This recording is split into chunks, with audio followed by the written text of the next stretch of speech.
সালামু আলাইকুমের উত্তরে আমার একজন নিকটাত্মীয় শুধু ওয়ালাইকুম বলেন। উনার ভাষ্যমতে অনেকে ভুলভাবে সালাম দেয়, যেটার অর্থ বিকৃত হয়ে যায়। ওয়ালাইকুমের অর্থ আপনার ক্ষেত্রেও তাই, এজন্য উনি ওয়ালাইকুম বলে উত্তর দেন। বিষয়টা বলে সেগুলো উপকৃত হব। পরিহিত কাপড় দিয়ে মুখ মুছলে নাকি দারিদ্র আসে, এটা কতটুকু সত্যি? উচ্ছ্বাস ইকবাল, আপনি এআইডি থেকে লিখেছেন, আসসালামু আলাইকুমের উত্তরে আমার একজন নিকটাত্মীয় শুধু ওয়ালাইকুম বলেন। ওনার ভাষ্যমতে অনেকে ভুলভাবে সালাম দেয়, যেটার অর্থ বিকৃত হয়ে যায়। ওয়ালাইকুমের অর্থ আপনার ক্ষেত্রেও তাই, এজন্য উনি ওয়ালাইকুম বলে উত্তর দেন। বিষয়টা বলে সেগুলো উপকৃত হব। এটা সঠিক কাজ নয়, কারণ আমাদের দেশে যারা সালামকে ভুলভালভাবে দেন, সেখানে যে বিকৃত হয়ে অর্থ একেবারে উল্টা মেরুতে শান্তির দোয়ার জায়গাতে অশান্তির প্রার্থনা হয় বা কামনা হয়, এরকম পর্যায়ে চলে যায় যে সেটা আমার মনে হয় না। যার কারণে আসসালামু আলাইকুমের উত্তরে ওয়ালাইকুম শুধু বলাটা অনুচিত।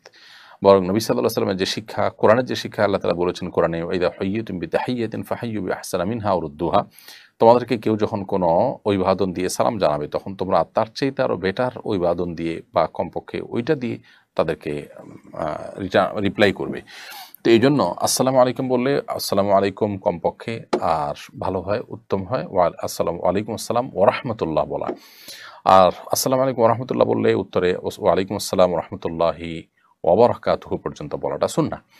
অতএব কোরআনের নির্দেশ অনুযায়ী আমাদের আসসালামু আলাইকুম ওরহমতুল্লাহ যদি কেউ বলেন, তাহলে সেক্ষেত্রে ওয়ালাইকুম আসসালাম ওরহমতুল্লাহ বলা উচিত। এবং আসসালামু আলাইকুম বললে আমি ওয়ালাইকুম শুধু বলবো, এটা সঠিক কাজ নয়। হ্যাঁ, উনি যেটা বলেছেন যে নবী সাল্লাল্লাহু আলাইহি সাল্লামের ক্ষেত্রে এমনটি ঘটেছে যে একজন ইহুদি নবী সাল্লাল্লাহু আলাইহি সাল্লামকে ইচ্ছাকৃতভাবে আসসালামু আলাইকুম বলেছেন, যার অর্থ হলো আপনার মৃত্যু হোক।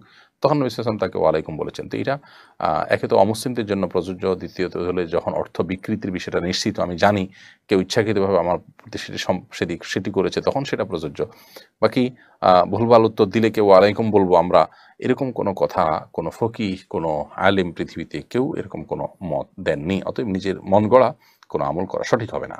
সাদিয়া বিনতু শিহাব এআইডি থেকে আপনি লিখেছেন, পরিহিত কাপড় দিয়ে মুখ মুছলে নাকি দারিদ্র আসে, এটা কতটুকু সত্যি? নিজের পরনে থাকা কাপড় এটা দিয়ে মুখ মুছুক, শরীরে অন্য কিছু মুছুক, এটার কারণে কোনো দারিদ্র ইত্যাদি আসবে যদি কেউ মনে করেন, তাহলে সেটা নিছকই একটা মন গড়া কথা, এর কোনো ভিত্তি কোরআন এবং হাদিসে নেই। এবং কুসংস্কারের জন্য এই ধরনের বিষয় একজন মুসলমান কখনো ধারণ করতে পারেন না। বরং আপনার পরনে থাকা কাপড় যদি পাক থাকে, সেটা দিয়ে আপনি মুখ, হাত, শরীরের যে কোনো অঙ্গ মুছতে পারেন, কোনো অসুবিধা নেই।